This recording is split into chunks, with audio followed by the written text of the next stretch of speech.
সাধারণ মানুষের উচ্ছ্বাস আর আবেগই বলে দিচ্ছে খানাকুলে পলাশ রায় জিতছেন। দলের কাজে বেরিয়ে এমনই দাবি করলেন খানাকুল ১ নম্বর পঞ্চায়েত সমিতির সহসভাপতি মিন্টু পাল।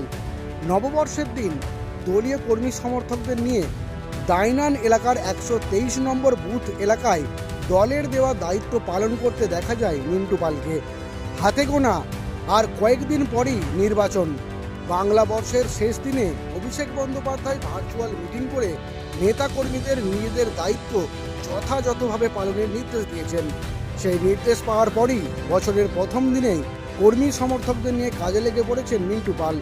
এদিন শুভ নববর্ষের স্টিকার, প্রার্থীর ছবিসহ তাকে ভোট দেওয়ার আবেদন সংবলিত স্টিকার বাড়ি বাড়ি গিয়ে লাগানো হয়। পাশাপাশি নির্বাচনে জয়ী হলে তৃণমূল সরকারের 10 অঙ্গীকারের তালিকা এবং লক্ষ্মীর ভাণ্ডারের একটি ব্যাগ মহিলাদের হাতে তুলে দেওয়া হয়। সেখান থেকে মিন্টুবাবু কি জানিয়েছেন তা শুনে নেব। আমাদের গ্রাম শুধু নয়, গোটা খানাকুল জুড়েই সাধারণ মানুষের উচ্ছ্বাস আর আবেগ এটাই বলে দিচ্ছে যে খানাকুলে পলাশ রায় জিতছে।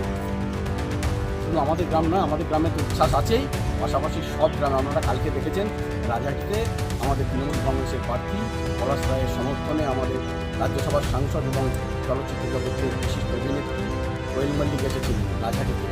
সেখানে যে মানুষের ঢল, মানুষের উচ্ছ্বাস আবেগ প্রমাণ করে দিচ্ছে যে 4 তারিখ শুধু ঘোষণার অপেক্ষা। সারা রাজ্যের সঙ্গে খানাকুল, গোঘাট, আরামবাগ এবং পুরসুরা এই 4টে জায়গাতেই সবুজ আবিরে